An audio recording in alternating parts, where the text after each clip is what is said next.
Hey yo, what's good everyone? Today we're gonna learn something about history. Babylon, the fall of the richest city of all time. This is gonna be interesting. I really love the book of Babylon to learn how to make money, to save money, personal finances. I know this is totally different. It's nothing related to it, but still, I wanted to point it out because I love to read. So yeah, guys, let's check out the video right away.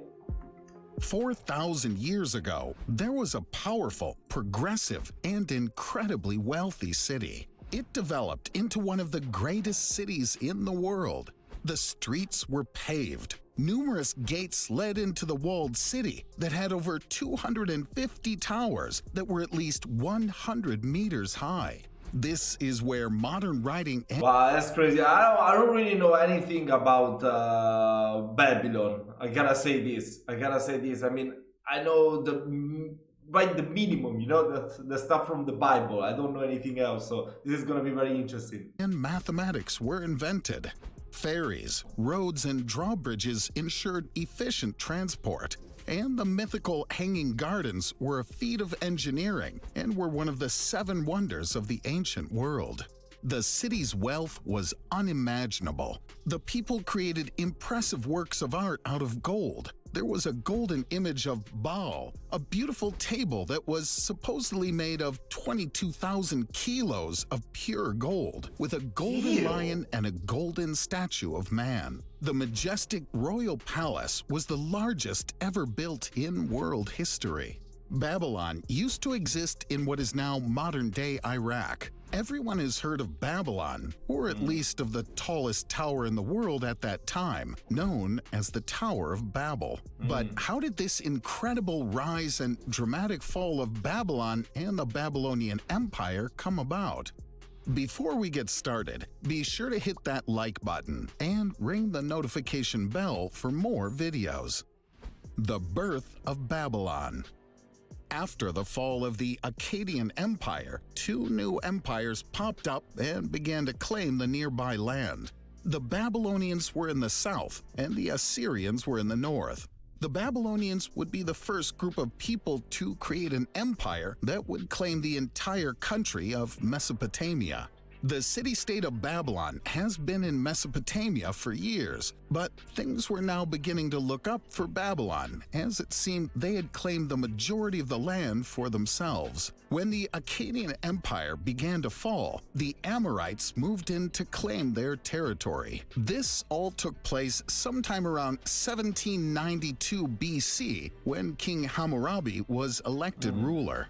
It wouldn't be long after Hammurabi became king that he would want to expand his reach. He loved his job, but he felt as though he should be able to rule over much more than just Babylon. This led him to his desire to conquer other city-states in the area, doing his best to I remember I've read a book about people that changed history, they made history, really like they revolutionized history, that if it wasn't for them, the world wouldn't be as it is now. And I don't remember, there was a chapter about Hammurabi, I've read it, but I actually forget everything I've read about. Something I think along the lines of mathematics, something like that he did, and it actually revolutionized the world. So yeah, I hope they're saying about this because I actually don't remember it. To claim control of all the nearby settlements. Within a few short years, he had been able to successfully conquer the entire country of Mesopotamia, including the Assyrians in the north. Because of Hammurabi's unwillingness to back down, he would become one of the most powerful rulers of his time and helped Babylon become the richest and most prosperous city in ancient history. Much of Babylon was located on the banks of the Euphrates River. The city served as a major trading area for people from all over the world. Supplies and goods were abundant, so the city saw a constant flow of money, services, and resources. The city was also highly advanced and would be the first to adopt all the new ideas and products that were being invented across the globe. At the time, Babylon was also, by far, the largest city in the world. It's estimated that as many as 200,000 people lived in Babylon at its peak. In the center of the city, the locals had built a large pyramid that they used as a temple. Researchers believe that this pyramid would have been around 100 meters tall, with wide streets that would lead to it from all the city entrances. Around the pyramids and other areas of the city would have been gardens, palaces, towers, and beautiful works of art that were unlike anything humans had ever seen. The city was also the cultural epicenter of the world, with science, music, mathematics, astronomy, and literature thriving in the city's walls. The invention of writing and mathematics. That is it. We take Okay, a so I lot was of right. things for granted these days. For example, without the influence of the Babylonians, you wouldn't be watching this video right now. They helped spur a movement that would create various forms of writing and normalize writing as a way of taking notes and documenting the history and other facts that have since been lost to time. They also claim to have invented the wheel, modern agriculture, the bow, the plow, irrigation, and several other inventions that helped found humanity as we know it. Without the Babylonians and their various inventions, we would not be who we are today. But did you know that many of the people who originally invented these machines, such as the wheel or the plow, claim that the ideas were given to them by angels or aliens? We don't know too much about the invention of most of these things, but many of the early humans claim to have been visited by beings that descended from the sky and informed them how to live a prosperous life and use their surrounding Come on, I don't think in ancient times they would believe in aliens. I don't know. I mean, I never read anything about it, but yeah, I will guess that it will be mostly by angels. Come on, you see in antiquities, of course, in the Bible, in the Quran, in all religions, they're always talking about visits in their dreams by angels. So it would be weird by aliens. I mean, that's an interpretation. Beings from the sky. You would think it could be aliens, but I don't know. We should check out some videos about what the ancients believed about aliens. It will be interesting, I guess. resources to their advantage. It's super interesting stuff, but we're getting a little off topic.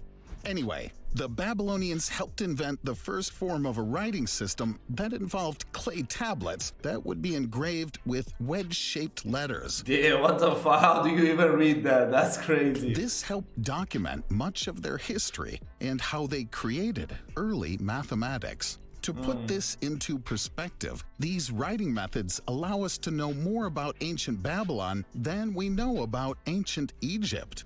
The Babylonians would also invent the fundamentals of modern mathematics. They would be the first civilization to use mathematics to help measure land, tax people, and conduct all sorts of business. They would also use numbers to document the night sky, so they could create a lunar calendar that was shockingly accurate for its time. Wow, They're that's also crazy. the first civilization to use That is so symbols to cool. represent large numbers. For example, if a person needed to document that they owned 50 bales of wheat, they would have originally had to draw 50 individual symbols to represent this. However, as they became more efficient with their writing, they created symbols to represent numbers like 1, 10, and 60.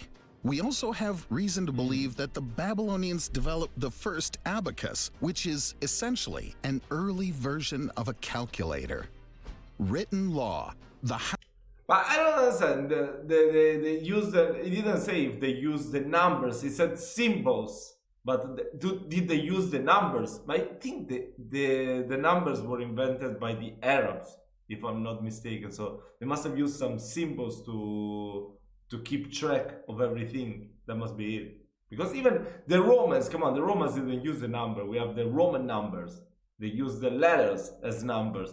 So yeah, I think it's the Arab that brought the numbers as we know them today. Written law. Oh yeah, that was it. That was it. That was it. Yeah, not mathematics. Come on. I remember things. I remember things, but not really because it wasn't too interesting. I never was too interested. I like ancient history, but I'm more into the Greek and Roman type of history. Not so much about even more ancient like Egypt or Babylon. But still, I like to learn new things. The written law, that was the Hammurabi Code. That was what they said in that book. Hammurabi Code. It may shock you to know that King Hammurabi how was is the it first today? person to ever request that laws be written down. That seems pretty weird, right? Well, before this moment, most of the laws were just passed around by word of mouth, or they were implied. As you may expect, this left a lot of legal gray area for citizens, as they had no way to know for sure what was right or wrong. For example, Billy may tell you that it's illegal to own more than 50 piles of wheat. If you own more than that, you're supposed to give it away to the person closest to you. So Billy runs off with half your crop of wheat.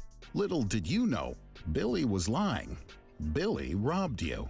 Okay, obviously that's a bit of a ridiculous way to think about it, but before Hammurabi decided to write down the laws, there was no surefire way to know what the king would consider being illegal.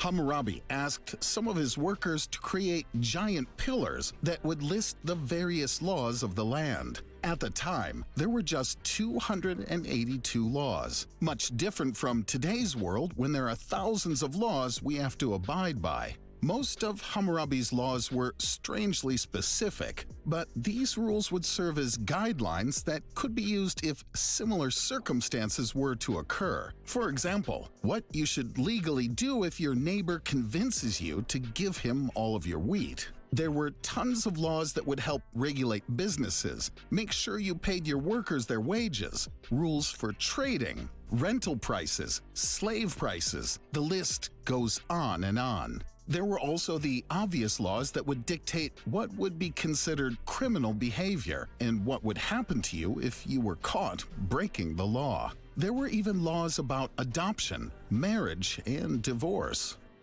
The fall of Babylon. Now we're getting into the thick of it.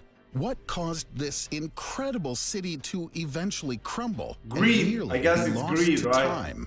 When Hammurabi eventually passed away, his sons were tasked with ruling over the city. The problem was that his sons were not as stern as he was, and they didn't have strong leadership skills. This led to the city slowly falling apart and becoming weak. The neighboring cities and countries began to lose hope in Babylon and noticed that the city was fraying at the seams. Using this to their advantage, the Kassites moved in and conquered Babylon, overthrowing.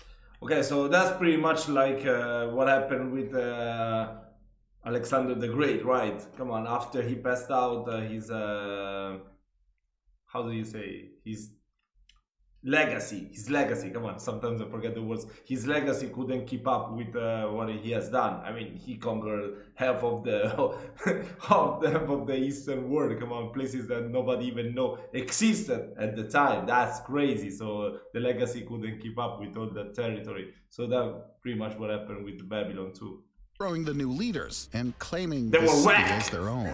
They would rule over Babylon for about 400 years. All of Hammurabi's rules would be overturned, and the city would be completely turned on its head to better serve the Kassites' purposes. The Assyrians would later move in and overthrow the Kassites, claiming Babylon as their own. The city would only be reclaimed again by Babylonians in 612 BC, with much of the city being re-established and ruling over Mesopotamia once more. This new empire, considered the Second Babylonian Empire, is often referred to as the Neo-Babylonian Empire. That is so By cool. 616 BC, King Nabopolassar would use the fall of the Assyrian Empire to his advantage and claim the throne of Babylon for himself. His son would also learn from his father and work to bring Babylon back to its former glory. Nabopolassar's son, King Nebuchadnezzar II, would rule over the city for 43 years and became one of the greatest leaders the city ever had. He would rule with an iron fist, but many of his laws were respected by the city's inhabitants, so all was well. He would also prove to be an amazing military leader and would help Babylon to expand west and claim more territory for itself. He would also lead the forces that saw the Hebrews being captured and forced into slavery for 70 years, according to various stories in the Bible. After Nebuchadnezzar passed away, the city would once again begin to fall apart. By 529 BC, the city had been claimed by the Persians and was now listed as part of the Persian Empire. Everything Nebuchadnezzar had done to restore the city had once again been undone. The Tower of Babel. One of the most incredible things to come out of Babel. That's really interesting. I really want to know this part, the Tower of Babel, because I only know the part that it says in Genesis in the Bible. So I don't know the historical view of the Tower of Babel. Babylon was the invention of the infamous Tower of Babel that is mentioned in the Bible and proven by history. This building was constructed shortly after the Great Flood wiped out nearly everything and everyone on the planet. According to biblical accounts, the Tower of Babel was built when all of the inhabitants of Mesopotamia still spoke the same language. When they settled in the area, they wanted to build a large tower that would reach the sky. Some people seem to believe that the locals built the tower so that they could eventually reach heaven, though others believe that they built the tower so that they would not be drowned by another great flood. Either way, biblical accounts say that God had other plans. He confused the people by forcing them to forget their native tongue and speak new languages. They were no longer able to communicate, so the construction of the tower quickly fell apart. We don't know for sure which structure in the area is the aforementioned Tower of Babel, but researchers tend to believe that the best candidate is the Etemenanke of Babylon. This tower was allegedly dedicated to Marduk, the patron god of Babylon. Since several temples like this have been found in the area, it would make sense that a building like this could have been used as the basis for the Tower of Babel. Babylon today. Under the rule of Saddam Hussein, the Iraqi government led a mission to excavate Babylon and attempt to bring the city back to life, including rebuilding and reconstructing one of Nebuchadnezzar's palaces. However, after the United States invaded Iraq back in 2003, their plans completely fell apart. The area was eventually reopened to tourists in 2009, though the project was never completed. Thanks to the Babylonians inventing modern writing, we know so much about their city and how humans once lived. If only this were true for other parts of the world, history may tell a much different story. What do you think about the city? Was it everything it's cracked up to be, or has some of history been misinterpreted or embellished over the years? Let us know in the comments. This video was actually very interesting. I didn't know most of this stuff, so I've learned something new. There's nothing better than learn something new each day. Am I right or not? So yeah, guys, if you want me to check out more historical videos, let me know which video you want me to check out down below in the comment section, and I'm gonna try my best to provide you a reaction as soon as possible. I wish you a lovely Sunday, and I will see you next time.